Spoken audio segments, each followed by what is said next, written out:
The play begins with the brief appearance of a trio of witches and then moves to a military camp, where the Scottish King Duncan hears the news that his generals, Macbeth and Banquo, have defeated two separate invading armies, one from Ireland, led by the rebel MacDonald, and one from Norway. Following their pitched battle with these enemy forces, Macbeth and Banquo encounter the witches as they cross a moor. The witches prophesy that Macbeth will be made Thane, a rank of Scottish nobility, of Cawdor and eventually King of Scotland. They also prophesy that Macbeth's companion, Banquo, will beget a line of Scottish kings, although Banquo will never be king himself. The witches vanish, and Macbeth and Banquo treat their prophecies skeptically until some of King Duncan's men come to thank the two generals for their victories in battle and to tell Macbeth that he has indeed been named Thane of Cawdor. The previous Thane betrayed Scotland by fighting for the Norwegians, and Duncan has condemned him to death. Macbeth is intrigued by the possibility that the remainder of the witch's prophecy, that he will be crowned king, might be true, but he is uncertain what to expect. He visits with King Duncan, and they plan to dine together at Inverness, Macbeth's castle, that night. Macbeth writes ahead to his wife, Lady Macbeth, telling her all that has happened. Lady Macbeth suffers none of her husband's uncertainty. She desires the kingship for him and wants him to murder Duncan in order to obtain it.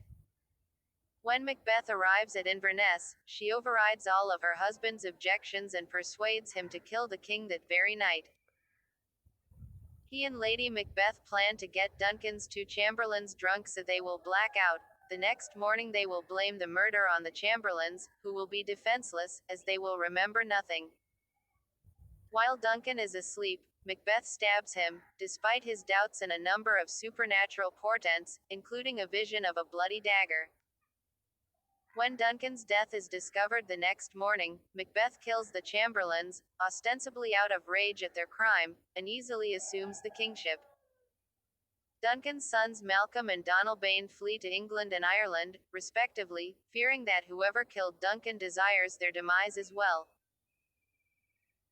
Fearful of the witch's prophecy that Banquo's heirs will seize the throne, Macbeth hires a group of murderers to kill Banquo and his son Flancé.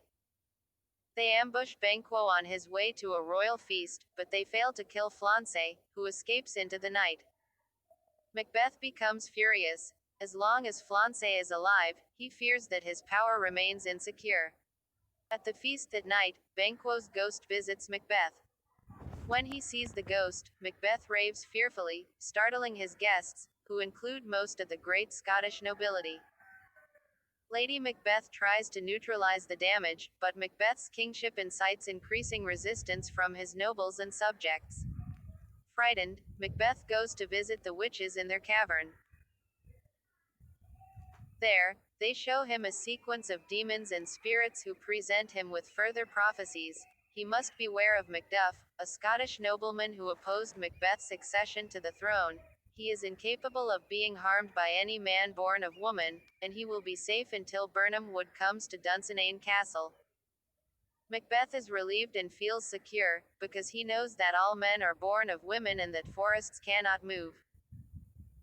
When he learns that Macduff has fled to England to join Malcolm, Macbeth orders that Macduff's castle be seized and, most cruelly, that Lady Macduff and her children be murdered.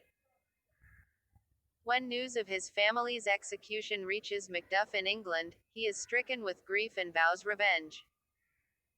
Prince Malcolm, Duncan's son, has succeeded in raising an army in England, and Macduff joins him as he rides to Scotland to challenge Macbeth's forces.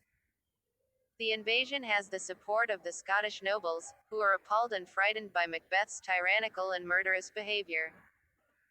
Lady Macbeth, meanwhile, becomes plagued with fits of sleepwalking in which she bemoans what she believes to be bloodstains on her hands. Before Macbeth's opponents arrive, Macbeth receives news that she has killed herself, causing him to sink into a deep and pessimistic despair. Nevertheless, he awaits the English and fortifies Dunsinane, to which he seems to have withdrawn in order to defend himself, certain that the witch's prophecies guarantee his invincibility. He is struck numb with fear, however, when he learns that the English army is advancing on Dunsinane shielded with boughs cut from Birnam wood. Birnam wood is indeed coming to Dunsinane, fulfilling half of the witch's prophecy. In the battle, Macbeth hews violently, but the English forces gradually overwhelm his army and castle.